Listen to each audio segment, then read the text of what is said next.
What's going on, everybody? GamerSci here, back with another video. Now, this lovely orange portrait of Her Royal Highness the Queen can only mean it's time for tenor trade trials once again. Who's not in the know? Tenor trade trials is a thing ran on the RetroTech 100 Facebook page where a bunch of us get together.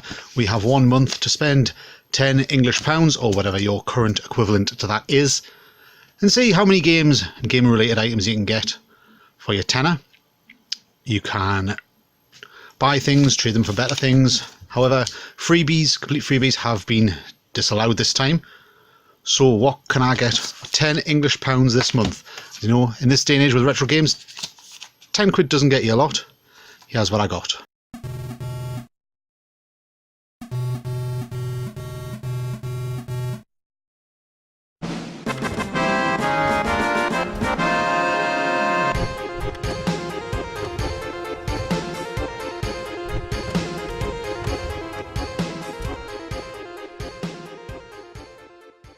Now, the first thing I found in a charity shop in Gateshead was this retro mini TV games.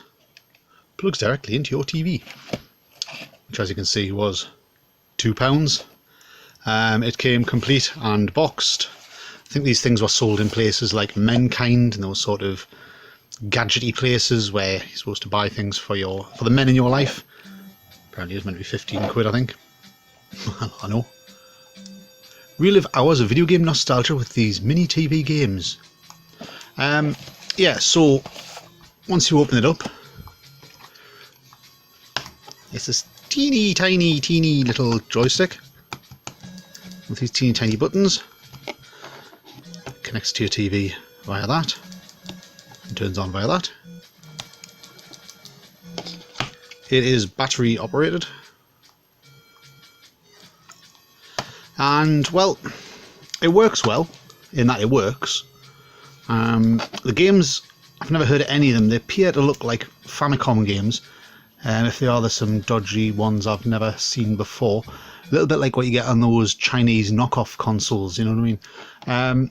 Let's say the best game was a sort of vertical scrolling airplane type shooter thing I found. On the whole, most of the games, though, are absolutely terrible. Most of them are a distraction for a minute or two only. I mean, as a little gimmick, stock and filler for someone, I could see it'd be alright.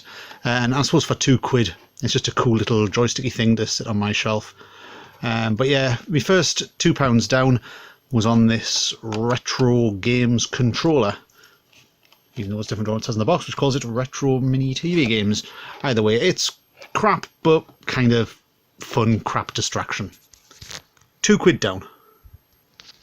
Now, mooching around cash converters, also in Gateshead, I managed to pick up a couple of Game Boy games. First one is an original Game Boy game, which is Cool Spot. Played this before on Mega Drive and Master System. I think Super Nintendo as well.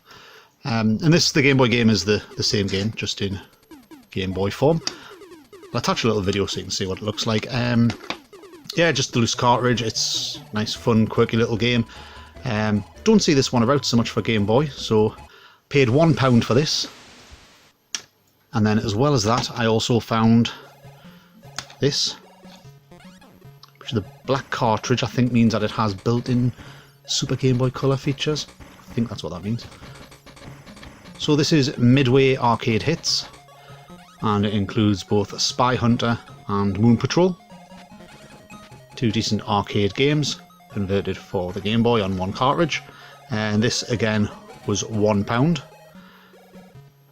Focus. Fun little game to have. I like Spy Hunter. Moon Patrol I've always found a little bit dull, but yeah, for £1, why not? Especially for this challenge where we've got to keep the costs down as much as we can. So that's another £2 spent. £4 down. I've got £6 to go. So, next up, I was on the Northeast Retro Den Facebook page, and there was a fella there selling some PS1 games. Now, there were some good games included here, which, as you know, it's difficult to get decent PS1 games for a decent price these days. However, these ones were disc only, but he only wanted £1.50 each for them, and the discs themselves are pretty immaculate. So, I got, first of all, Crash Bandicoot 3 Warped. So, as you can see, it's just the disc, but there's no marks, scuffs or scratches on any of these. These are excellent. So I got 4 games off them for me £6. So as I say, Crash 3 Warped. Great game, possibly the best of the Crash games. I'm playing a little bit of this. I have been playing them actually on the PS4, the remasters, but it's always nice to have the originals. So, Crash Bandicoot Warped. I also got the mighty Hogs of War. Now, if you haven't played Hogs of War before, it's best described as Worms 3D with Rick Mail. Brilliant fun game. Actually, when I was recording the video footage to show you this, I ended up spending far too long playing it. It's such an addictive game, even in single player. In multiplayer, forget about it. It's fantastic. But even in single player, it's decent. So yeah, such a great game. Very, very funny. Typical British humour. Smattering of Monty Python about it all. And of course, the cream on the top is Rick Mail. The god of comedy that he was. Putting in some absolutely fantastic over-the-top voiceovers here, including the little Geordie pig, who I have a special place in my heart for. But Hogs of War, if you haven't got this, get it. And if you're planning, you know, to have a retro games night with a few friends, Hogs of War in beer is brilliant. Right, the third PS1 game I managed to swag at £1.50 is this one, which is Jade Cocoon. This is the first in a series of games, Jade Cocoon being... So it's a Japanese RPG with sort of Monster Hunter, Pokemon type elements to it. Typical sort of Japanese RPG story. You know, young boy, father was disgraced many years ago, goes off on a quest to redeem or find him or something like that. Along the way, you, being that you are a Cocoon Master, capture the enemies that you're fighting, and then they become enslaved to you, and you get to use them to fight on your behalf. So, like I say, very Pokemon-y in that style. Good game. Again, a little bit uncommon to find. Would obviously be much nicer to have it complete, but in the meantime, I'm definitely going to play through this one. Yeah, Jade Cocoon on PS1. And the last game on PS1 is another RPG-ish type thing. It is The Adventures of Alundra. Now, Alundra was made by Psygnosis, so who are a British company. I believe it was a British game, but it's very, very much in the style of Zelda. Reminds me quite a lot of A Link to the Past. Great game. I've never actually finished this. I did have it back in the day, so it might be worth playing through again to see if I can get to it. One of those games as well that would usually go for quite a bit more than £1.50 if it wasn't just the loose disc, but like all the others, the disc is absolutely perfect. Interesting bit on this one, I can see there's a sticker around the middle of it that says Charlie's Games. Charlie's Games was a video game shop, actually there was a few of them, in Newcastle in the 90s, and I used to work there.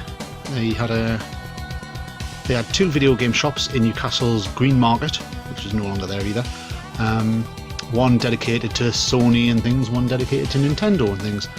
And yeah, I used to work there for a little while. So, The Adventures of Alundra was my final game. So in total, my swag was PS1 games of Crash Bandicoot Warped, Jade Cocoon, Hogs of War, Alundra, Game Boy games of Midway Arcade Hits and Cool Spot, and this Retro Mini TV Games Mini Console, all of which comes to an exact £10 English. It's proven that you can find things for a tenner if you look around enough. Yeah, quite pleased with them. Most of those will be getting played. This maybe is not so much. But yeah, I hope you enjoyed it. This is my tenner trade trial. Hopefully I'll win. I think I've always got some decent competition on the tenner trade trials, but David Birdsall, I'm afraid, I think that joystick, the golden joystick, is coming here. It's coming up north. Anyway, I've been GamerSci. Keep a hat.